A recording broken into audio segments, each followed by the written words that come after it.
Assalamualaikum warahmatullahi wabarakatuh. Perkenalkan kami dari kelompok 4 yang beranggotakan Jonathan, Hana Izani Ansori, Nabila Ilyas Putri, Rahila Elvira, dan Muhammad Izzuddin Bambulu. Pada kali ini kami akan mereview salah satu film yang mengangkat tentang kesehatan mental dengan judul Imperfect, Karir Cinta dan Timbangan. Tahun tayangnya yaitu tahun 2019. Sinopsis dari film Imperfect itu sendiri adalah Imperfect bercerita tentang Rara, tokoh utama yang selalu dirundung orang lain mengenai bentuk tubuhnya yang tidak proporsional, namun kerap mengalami body shaming oleh orang sekitarnya. Keadaan berubah ketika bos di kantor Rara meminta Rara untuk memperbaiki penampilannya jika ingin menduduki posisi manajer di kantornya. Bagi Rara, ini adalah kesempatan besar. Ia pun bertekad untuk menjadi perempuan kurus dan cantik. Rara pun melakukan diet dan berubah menjadi cantik. Setelah mendapatkan yang ia mau, hidupnya berubah. Orang-orang mulai melihatnya dengan menarik dan ia pun lebih sering hangout dengan teman kantornya. Tetapi setelah menjadi cantik, Rara sadar bahwa ini bukan dirinya yang sesungguhnya. Ia sadar bahwa menjadi sehat itu penting, tetapi menjadi diri sendiri itu jauh lebih penting. Selanjutnya, mengenai karakter di dalam film akan disampaikan oleh rekan saya, Nabila Ilyas Putri. Karakter pemain yang pertama ada Jessica Milla sebagai Rara.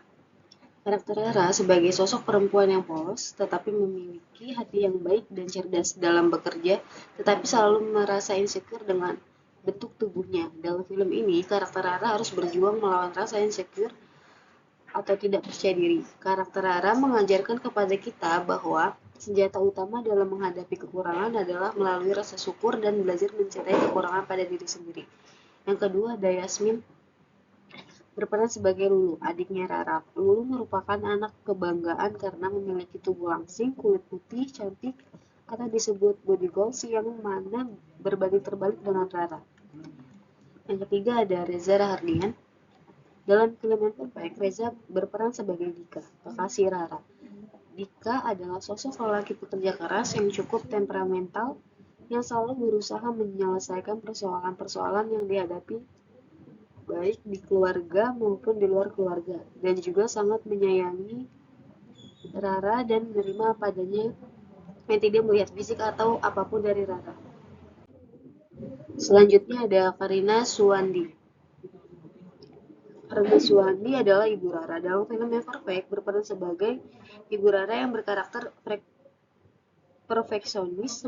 Seorang mantan model memiliki tubuh langsing seringkali membandingkan dengan Blue. Selanjutnya ada Kiki Narendra, merupakan sosok ayah dari Rara yang mendukung apapun kondisi yang dimiliki sang anak.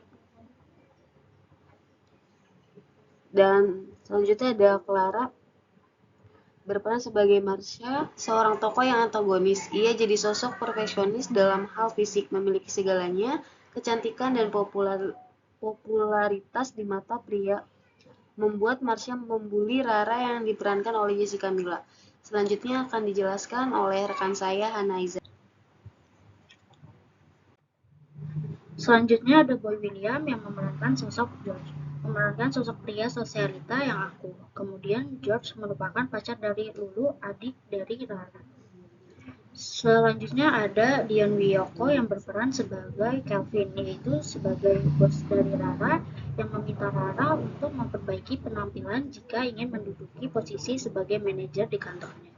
Kemudian ada Sharifah Danis merupakan berperan sebagai Faye. Dalam film Imperfect, Sharifah berperan sebagai Faye, yaitu satu-satunya sahabat baik sekaligus rekan kerja Rara. Karakter Faye adalah berpenampilan tomboy dengan rambut pendek, murah senyum, dan tidak peduli dengan omongan orang lain tentang dirinya. Selanjutnya ada Kiki Saputri yang berperan sebagai Neti. Neti yang tergabung dalam geng kosan bersama Endah, Rita, dan Maria, yang mana mereka berasal dari suku, budaya, ras, dan bahasa yang berbeda. Selanjutnya ada Sasa Utari yang berperan sebagai Maria, gadis asal Papua yang tergabung dalam geng kosan Indekos Bu Ratih, ibu dari Dika. Kemudian ada Aci Resti. Aci Resti berperan sebagai Prita, berkarakter gadis Betawi yang sedikit cerewet. Dan yang terakhir ada Neneng Wulandari atau berperan sebagai Endah. Dalam film Imperfect, Neneng berperan sebagai Endah yang merupakan gadis Sunda yang kalem dan lugu. Selanjutnya akan dijelaskan oleh rekan saya yaitu John Alexander. Selanjutnya adalah konflik yang relatable dengan kesehatan mental. Kesehatan mental yang dialami body shaming yang membuat Rara menjadi insecure. Body shaming adalah tindakan seseorang yang menjelekkan fisik orang lain. Tindakan ini hampir dengan bullying secara verbal. Komentar tersebut berupa usia, rambut, pakaian, bentuk tubuh, hingga tingkat daya tarik seseorang dan tekanan dari orang tua maupun lingkungan sekitar. Selanjutnya, teori menurut Abraham Maslow, insecure adalah suatu keadaan di mana seseorang yang merasa tidak aman menganggap dunia sebagai sebuah hutan yang mengancam dan kebanyakan manusia berbahaya dan egois. Selanjutnya, menurut American Psychological Association, insecurity adalah perasaan tidak mampu, kurang percaya diri, tidak mampu mengatasi ketidakpastian, cemas pada tujuan hidup, dan cemas berinteraksi dengan orang lain. Selanjutnya akan dijelaskan oleh rekan saya Muhammad Izzuddin. Gangguan mental yang terjadi yang pertama adalah insecure. Tersebut bisa terjadi karena adanya obsessive thoughts ataupun pemikiran berlebih akan dirinya sendiri. Selalu merasa bahwa dirinya sendiri tidak akan sesuai dengan standar yang telah ada. Waktu demi waktu berlalu, Rara menjadi cantik dan menjadi apa yang orang lain mau. Rara pun menjalani hidup menjadi Rara yang baru. Hal yang sebelumnya tidak pernah ia rasakan seperti hangout bersama teman-teman kantornya dan dipandang menarik oleh orang lain. Rara menjadi berubah, tidak hanya bentuk badannya tapi juga sikapnya. Karena hal itulah yang menyebabkan Rara kehilangan teman-teman lamanya. Setelah Rara mengalami perubahan, ia sadar bahwa sebenarnya menjadi menarik memang menyenangkan, tetapi menjadi diri sendiri itu jauh penting dan semua hal di dunia itu. Akhirnya Rara menemukan sesuatu yang membuat ia merasa nyaman. Rara pun merasakan self-compassion atau penerimaan diri secara utuh dengan sikap yang memiliki perhatian dan kebaikan terhadap diri sendiri saat mengalami berbagai kesulitan dalam kehidupan ataupun terhadap kekurangan dalam dirinya serta mengerti bahwa penderitaan, kegagalan dan kekurangan dalam dirinya merupakan bagian dari kehidupan setiap orang.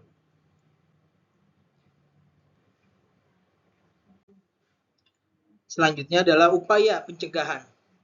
Yang pertama, memilih dengan bijak ruang sosial media yang kita ikuti. Ketika seseorang mengalami body shaming, ia cenderung mengikuti atau memfollow akun-akun sosial media yang berhubungan dengan penurunan berat badan, mendapatkan tubuh langsing dan ideal, atau membuat kulit terlihat cerah. Usaha tersebut bukanlah suatu yang negatif, namun apabila kita ingin belajar untuk menerima diri sendiri, maka kita perlu melihat suatu hal dengan cara yang lebih positif. Yang selanjutnya, yang kedua, belajar untuk mencintai diri sendiri. Ketika kita berolahraga ataupun melakukan diet, kita cenderung berpikir bahwa semua ini kita lakukan agar kita terlihat lebih cantik, lebih tampan, lebih menarik, dan sebagainya. Yang ketiga, ekspresikan apa yang kita rasakan. Ketika kita mendapatkan body shaming dari orang lain, cenderung mengabaikan meskipun mungkin sebenarnya kita merasakan sakit hati. Yang keempat, keluarkan dari tempat persembunyian. Saat kita mengalami body shaming, seringkali kita merasa jelek, tidak cantik, bahkan kita berasumsi orang-orang akan membicarakan bentuk tubuh dan di tengah-tengah orang di sekitar kita. Yang kelima, temukan sisi positif dari dirimu. Ketika ditanya mengenai apa kelebihan dan kelemahanmu, kita cenderung memberikan kebanyakan kelemahan daripada kelebihan yang kita miliki. Demikian presentasi dari kelompok 4. Kurang lebihnya kami mohon maaf. Wassalamualaikum warahmatullahi wabarakatuh.